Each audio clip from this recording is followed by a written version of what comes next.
ឆ្ងាញ់អត់ អត់ដឹងតែឆ្ងាញ់អត់ទេតែ fan ខ្ញុំច្រើនណាស់ឥឡូវ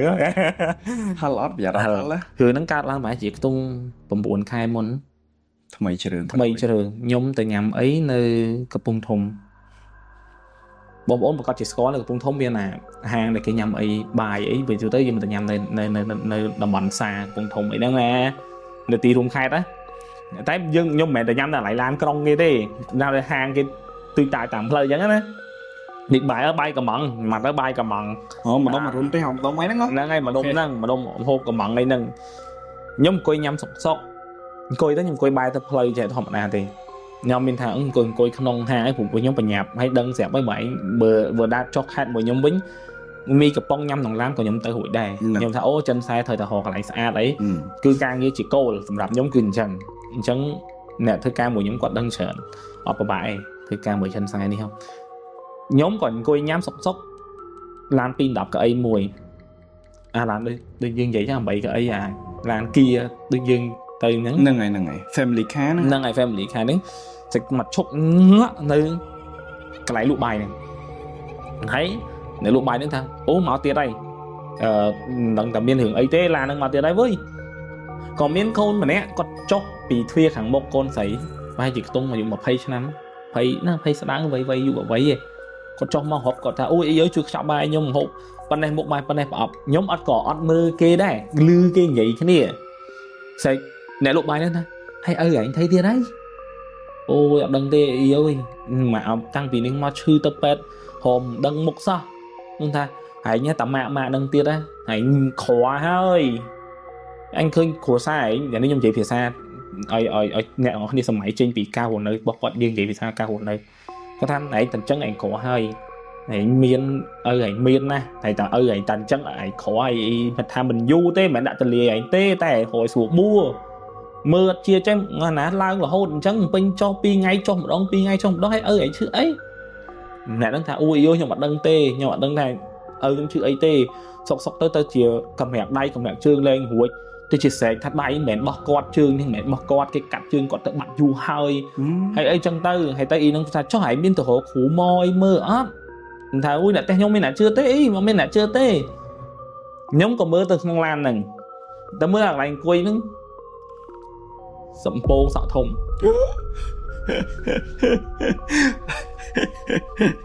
បាទលោកប្រាប់ខ្ញុំតិចរូបរាងមិនមុខខ្មៅប៉ោងសក់ឡើងពងធំចេះអូដូចក្នុងរឿងគេថតវាក៏ខ្មៅមូលខ្ញុំគិតបែរគិតអត់ដំបូងខ្ញុំគិតថាឡានហ្នឹងឡានដឹកតួដែលយល់នៃខ្ញុំគិតថាឡានហ្នឹងគេសំដែងឆៃយ៉ាំឬមួយក៏ក្រុមសិល្បៈគេសំដែងតែពេលដែលខ្ញុំឃើញហើយខ្ញុំចាប់ដើមថាកន្លែងហ្នឹងគឺកន្លែងដែលម្នាក់ស្រីហ្នឹងចុះពីលើឡានកន្លែងដែលគាត់អង្គុយមិញហ្នឹងហេតុអីក៏ម្នាក់ហ្នឹងមកអង្គុយស្រីខ្ញុំកន្លែងមកមើលកូនហ្នឹងងាយទៅវិញបាត់តែខ្ញុំឃើញអីវិញឃើញគេបើកកញ្ចក់ហើយស្រែកមកវិញមិនអីបាយយូរម៉េចឪឯងងាប់ដោយសារចាំបាយឯងហ្នឹងតែគាត់ក៏ម្នាក់ហ្នឹងក៏អត់មានបិទកញ្ចក់ដែរគាត់ក៏បែរចូលទៅមើលដូចអ្នកជំងឺអញ្ចឹងចឹងអាប្រួយហ្នឹងខ្ញុំឆ្លុះទៅមួយទៀតឃើញមនុស្សម្នាក់អត់មានកទេអត់មានក្បាលទេអង្គុយតែអត់ក្បាលទេនៅហ្នឹងហ្មងហើយគាត់ក៏និយាយថាអ៊ំលក់បាយហ្នឹងក៏គាត់និយាយថាឯងតែអញ្ចឹងណារកតែទៅពេទ្យ1 2ហើយអត់ឃើញហើយទៅរកគ្រូមកទៅមិនមែនឲ្យចោលពេទ្យទេតែទៅរកគ្រូឯងអញ្ចឹងទេខ្លួនក្រហ្នឹងឯងអត់បាននៅផ្ទះទេគាត់និយាយភាសាគាត់អញ្ចឹងណាអ្នកហ្នឹងក៏វាយកបាយឲ្យឡើងទៅឡានហ្នឹងបាត់ខ្ញុំមិននិយាយបំមាត់គាត់ខ្ញុំអត់ដឹងថានិយាយធ្វើម៉េចខ្ញុំអត់ដឹងថាចង់ទៅស្ទាក់វាហេឃើញនេះឃើញនោះអាក្រក់មើលពេកហើយខ្ញុំក៏មិនអារម្មណ៍មួយទៀតគិតថាបើម្នាក់ហ្នឹងនៅក្នុងឡាននោះ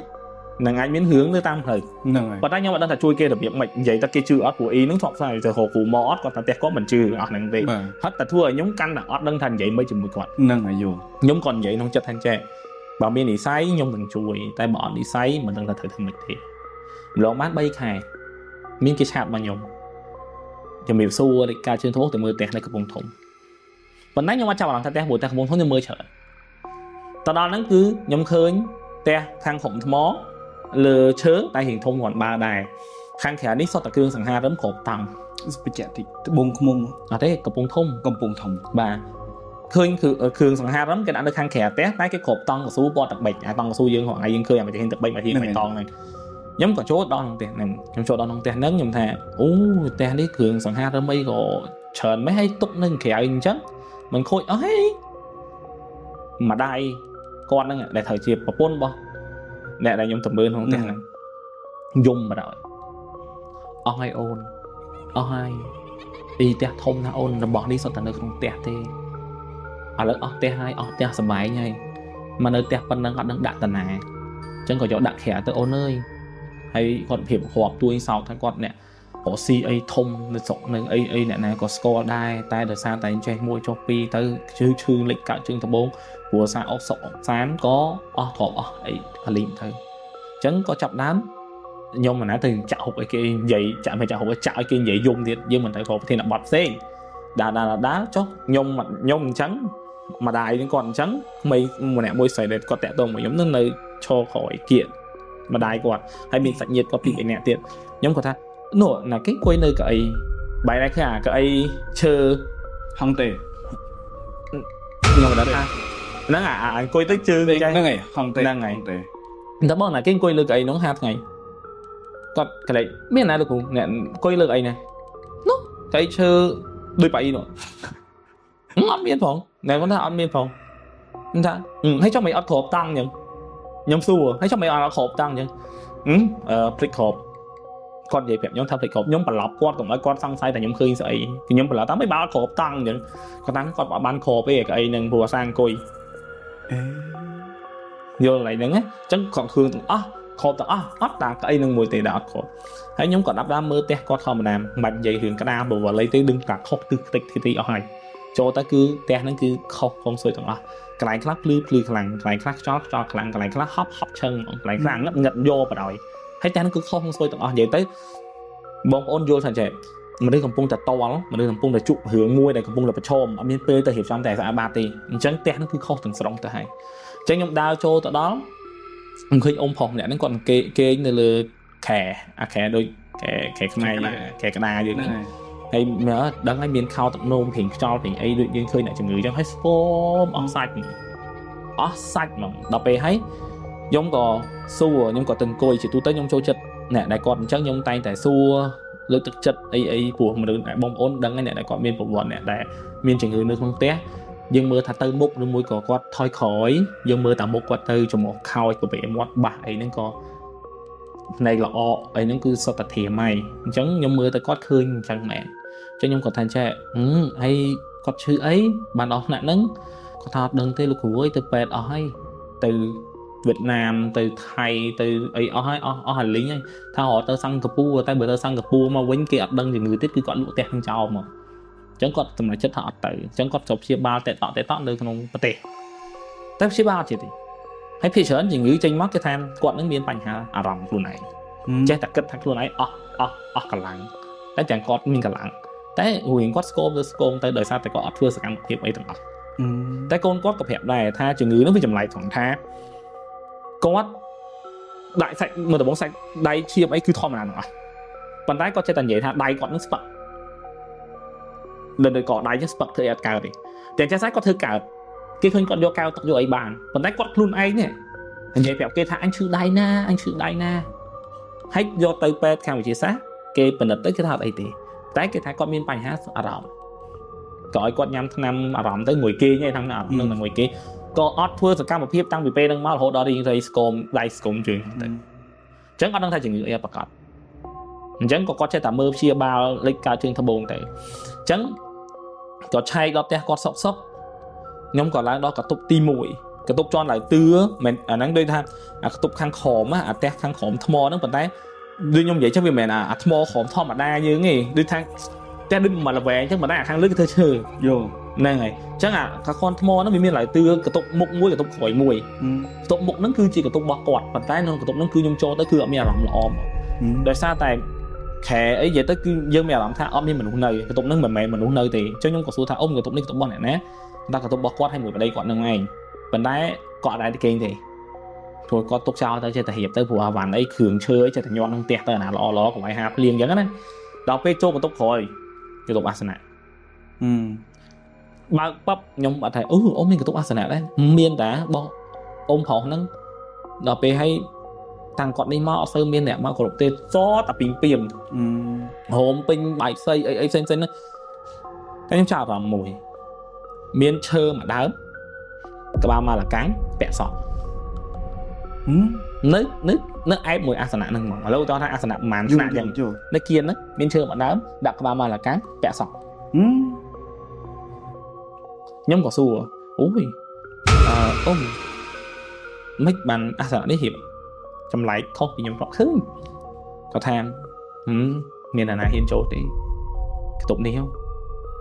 ខ្ញុំនិយាយខ្ញុំសួរអញ្ចឹងខ្ញុំអត់បានមើលគាត់ទេក្លែកមក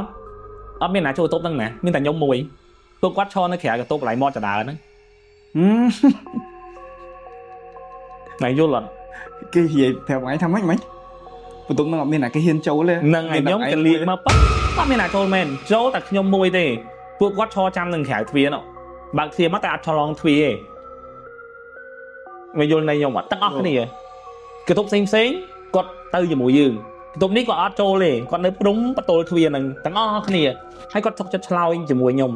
ថាកន្ទប់ហ្នឹងអត់មានអ្នកណាចូលទេខ្ញុំក៏លេចមកអត់មានមែនគឺមានតែខ្ញុំ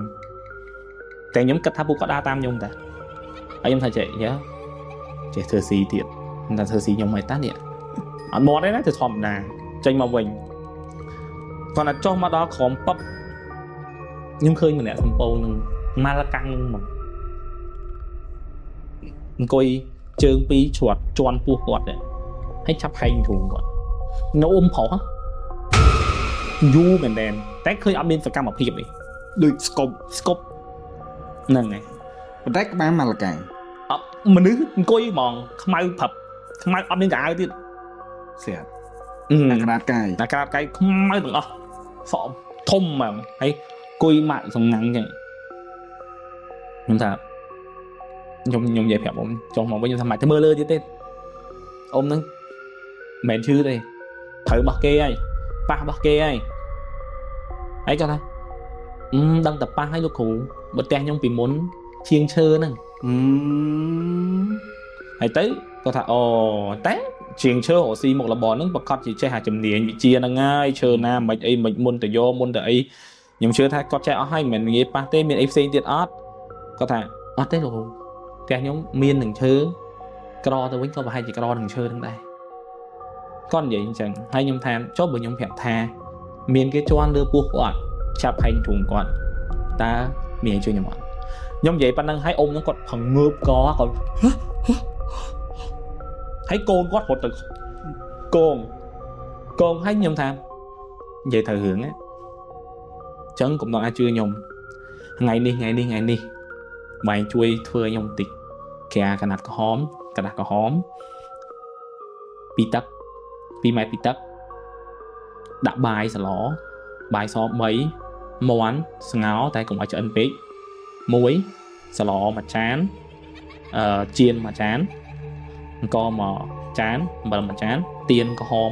ដើមធូបមួយតសៃហើយខ្ញុំចាប់ដើមយកថ្ងៃខែឆ្នាំកណ្ដាលរបស់គាត់មកគ្នាគាត់ទាំងអស់មកគុណគូមើលថាអ្នកណាដែលអាចរៀបធ្វើកិច្ចនឹងបានអញ្ចឹងធ្វើកិច្ចនឹងគឺនៅយប់ថ្ងៃមុនយប់ថ្ងៃពេញបោះមកយប់ថ្ងៃកោហ្នឹងហើយមុនថ្ងៃពេញបោះមកយប់ថ្ងៃកោហ្នឹងហើយអញ្ចឹងខ្ញុំថាអ្នកដែលអាចធ្វើបានគឺមានតែកូនទី1របស់គាត់គឺកូនប្រុសទី1របស់អ៊ំប្រុសហ្នឹងគឺថ្ងៃគាត់គឺអាចធ្វើបានអញ្ចឹងខ្ញុំប្រាប់ថាពេលដែលធ្វើកិច្ចហ្នឹងគឺនៅក្នុងផ្ទះហ្នឹងគឺត្រូវតែបិទភ្លើងឆឹងអ៊ំប្រុសក៏ត្រូវលើកចេញទៅចាក់ផ្ទះដែរនៅក្នុងផ្ទះហ្នឹងគឺអត់ឲ្យមានអគិសនីចូលទេក៏អត់ឲ្យមានប្រព័ន្ធទឹកហ្នឹងហើយអត់ឲ្យមានទាំងហាលអត់មានទាំងអស់ហើយមានតែមនុស្សម្នាក់ដែលខ្ញុំឲ្យទៅធ្វើកិច្ចហ្នឹងទេដែលចូលទៅក្នុងផ្ទះហ្នឹងបានអុជធូបហើយចាំចេញមកវិញអូយមិនបាច់តន់និយាយឈុតឆាកឃើញឬមិនឃើញគាត់មកប៉ុណ្្នឹងវាញាក់ស្អាតបាត់ហើយក្រោយមកក៏គាត់ខ្ញុំក៏គាត់ចុះយើងនៅរៀងយូរដែរមកដល់ថ្ងៃពេជ្រកោដែលយើងត្រូវធ្វើហ្នឹងខ្ញុំក៏បានឆាតជាមួយនឹងកូនស្រីគាត់ហ្នឹងរហូតថាមិនអីអ៊ំចេះមួយចុះពីរខ្ញុំក៏ប្រាប់ប្រហើបថាមានអ្នកណាដែលគាត់ខ្ញុំឃើញអ្វីចេះអញ្ចឹងថាជឿមិនជឿក៏អត់ទេដោយសារតែខ្ញុំយកលុយហើយអញ្ចឹងខ្ញុំត្រូវតែនិយាយឲ្យអស់បើអ្វីដែលខ្ញុំបានឃើញអញ្ចឹងគាត់ក៏ថាអ្នកផ្ទះគាត់សូម្បីតែគាត់ក៏សង្ស័យថាមានដែរដោយសារតែហេតុអីដោយសារតែនៅក្នុងផ្ទះហ្នឹងមិនមានអ្នកណាជ្រុះសក់ច្រើនទេប៉ុន្តែនៅក្នុងបន្ទប់ទឹកនិងក្នុងបង្គន់តែងតែស្ទះដោយសារតែមានសក់ម្ដុំរហូតយល់តែអត់មានអ្នកណាជ្រុះសក់ដល់ថ្នាក់ហ្នឹងទេហើយសក់ក៏ប្រភេទសក់ដែលមិនមែនជាសក់ត្រង់ដូចពួកគាត់ទេក្តាញ់សក់កណ្ដាញ់ហ្មងណាដែលមើលមកមិនមែនជាសក់អ្នកនៅក្នុងផ្ទះមកគាត់ទេហើយក្នុងផ្ទះហ្នឹងគឺមានគាត់មួយដែលជាកូនស្រី kẻ nó cứ ọt hãy bờ bốc con để chứ nó cứ con cao sỏi thì con cao sỏi vô bạn ngồi tất bạn cao sỏi chẳng có cao con có chan bao nhiêu có phải than từ vót để nơi cái bài nắng tu rương nắng đọc và sóng để dùng chứa hay ở con đang phải hướng hay có ăn nhạt ở con phép tham miên chân sái miên nhúng từ mưa đáy hay cái khơi chết tao mưa mà tự dùng bao bọc và xong mình ta con cất mày ta con vô mày có phép tha vô này nhôm bỏ nắng có nẹt với bon mùi quặn này có than có khóc khơi này tăng bị nơi đào bàn là hốt to té miền Bắc nhà hàng té mình đại khơi còn mà vọt thằng tiệt chẳng có ọt miền ốc cát không cá tập hẹp xong bây tại con tập bân bát con đây bân bát đấy nè con còn rò con tập bân bát có đai khơi mà cha te nâng chân mà đạm bát còn này cứ càng bị muốn cứ là sạt thôi ta tầm miền chừng người tới còn thanh nhôm hột chư tới bài gì ở miền này là vì là bốn hương bạc hương đạm bát điều chẳng có cỏ miền ấy để tôi dậy cho mùi mẹ tiền có thằng ngày nó còn khơi pe trôi nằm từ bớt mình đo này chứ làm cột quạt mình miền mình diêm pe để con đa trên đầu với ông nâng mình vô mày chương pi mình thì cứ vô pi nề resort sầm pong đang cuối hiệp bài chương này còn vô đây thấy và xong còn miền xong để cả thà té còn nhầm chẹt thì sao lột đấy nó có thằng té thằng má chó tại mình bình điên đang trôi bọt cá mình mò tiền đọc pe hai ốc và xong ở tận môn mà đọp còn thà vô tới tục từ bà sân chỉ miền hạt cải cạt lá có vô tập hợp hồ mà loại chẳng tới chẳng lố có phải thà thua tam khủ tới ta sai đây chẳng tới nó được biệt kê hai cái sai ta có tha còn là lưu tha cả nạt có hóm hoặc đăng tha thua đầm bậy ai đến con tha thật vừa cho đo ngày nó nhung cọp hẹp tới cô nâng tha che nhung nơi chật nâng thì miền ấy chăm chặt hẹp nhung của nhóm đơn thật hương cứ mà rồi cứ hạt hết cả này cho nhung thà ta cùng hẹp đi hẹp mình á thay nhung tới á và đã nhung nơi cầm hạt tem ngày thì miền ấy một ngày chăm chặt hẹp nhung đo ngày nừng láng tội che cốt miền là cốt cà té bởi vô lắm thời láng chả đá mình tích đa cho một té chạy cái buộc chiên phơi vô mày chẳng thời láng bị bảy cam ấy đôi chặt té buộc chiên cốt sai nâng khổm nè là thằng té bỏ ăn khổm nếu bên này cốt thu cốt bất thương nào cốt tiến cốt miệng làm thằng trẻ về con mình ăn cốt ao nứng cho ngặt thằng cái này che pop với mình phạt này người ăn khơi còn là pop khơi những con khơi trương pi nơi bị một quạt và tay nó pe để quạt xóm cho mỗi nông bờ lưới nóคือquạt mưa lên khơi trương dù nó được như cái nó ngắt mà pop đây là pe này bao nhiêu ở toàn rùa là này nó pe quạt mưa khơi cứ từ bắt trương này chẳng quạt cọ thu hái đào nó lơ mòn chụp có chặt đào mình coi bắt trương thật khỏi hết thằng trẻ sấy cứ nhung ấy quạt đào trên nhé bên này thu khách thời đào trên màu vinh ngồi lướn ham bỏ khỏi thời đào thôi khỏi từ ta ham bỏ ham bài đào cho một vinh đào thôi khỏi mày vô đây là đào trâu trắng đào vinh trắng đà đang ngày nó nè là ngày trắng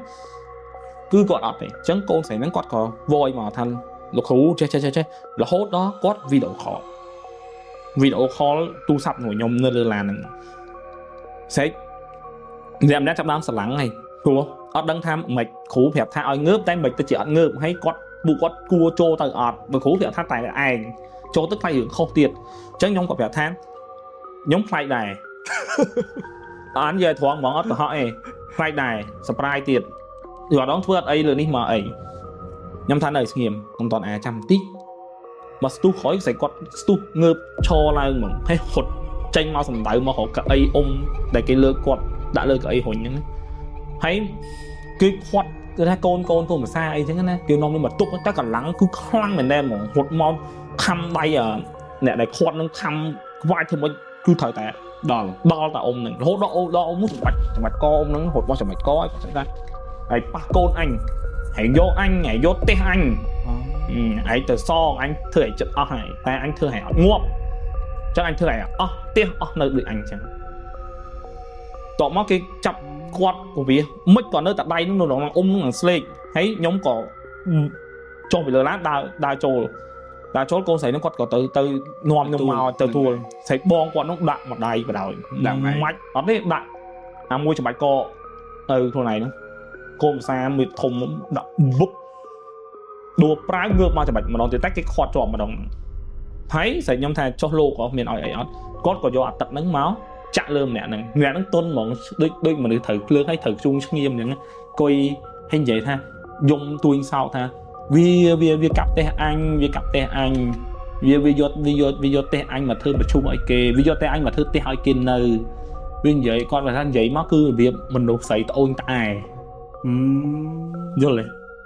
រហូតដល់បាយដឹងមិនអីរឿងចម្លែកគឺចាក់អធិការវត្តហ្នឹងគឺមុនចេញមកដែរគាត់ស្រែកពីមកញោមបានអ៊ំប្រពន្ធនឹងឮក៏ទៅថ្វាយអង្គមមុនគាត់ថាគាត់មកដល់គាត់សោតអីបបលាស់ទឹកគាត់ថាទៅចុះហៅសកម្មឲ្យគ្នាទៅហើយឲ្យអ៊ំនេះជាធម្មតាវិញមកគេឲ្យ1 2 3ចឹងទៅអញ្ចឹងគាត់ក៏ម្នាក់នោះក៏ទុនលោមបាត់ឬសន្លប់ឬអីចឹងទៅគាត់ចេញទៅលោកថាដើមកគីដែលឯងកាប់នៅក្នុងវត្តសូមអាត្មាឲ្យកាប់អត់បានមានគេនៅអញ្ចឹងក៏ចាប់ដើមអ៊ំស្រីហ្នឹងគាត់នឹកឃើញមានមិត្តភក្តិគាត់មួយសុខទ្រពពឹងឲ្យទៅកាប់ដើមកគីនៅក្នុងវត្តហ្នឹងដើម្បីមកធ្វើមកជួយគេ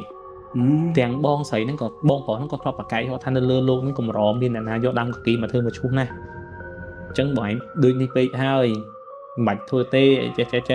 តែដោយសារតែធ្លាប់ទៅពាក់គុណគ្នាទៅវិញទៅមកគេក៏និយាយមួយម៉ាត់ថាអញធ្វើគុណមួយឯងច្រើនហើយជួយអញប៉ុណ្ណឹងអត់បានអី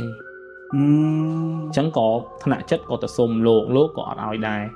តែតតែដើមហ្នឹងគាត់តែមិនដឹងថាមូលហេតុអីទេលោកគាត់និយាយថារលំបាក់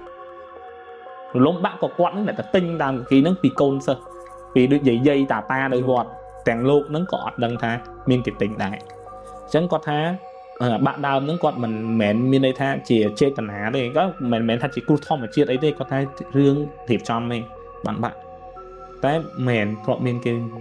ឃើញគេទៅកាប់ឃើញគេអីចឹងណាជប់លួចទៅកាប់លើអីចឹងណាអញ្ចឹងបានគាត់ថា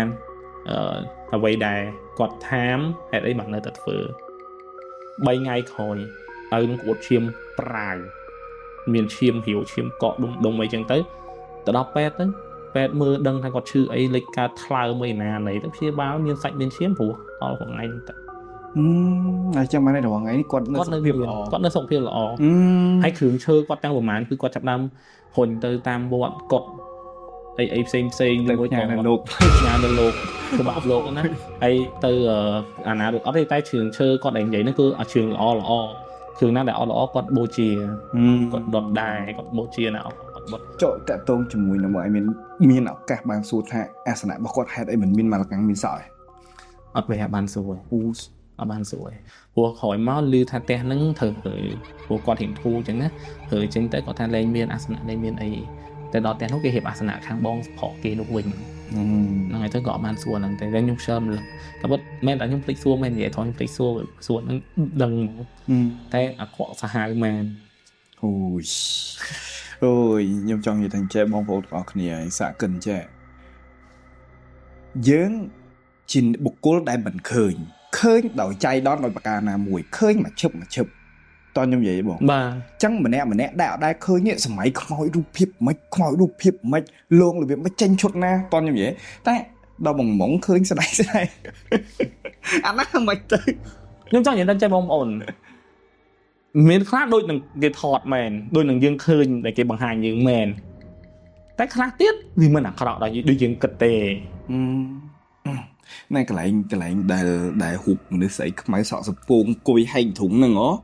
ខ្ញុំពងសម័យឃើញពេញភ្នែកចាស់ដែលខ្ញុំពងឃើញបងឯងមើលទៅរូបភាពមួយហ្នឹងហើយបងឯងនិយាយជាមួយនេះស្រាប់បែរមកវិញស្រាប់មកចេះអានោះមិនទៅ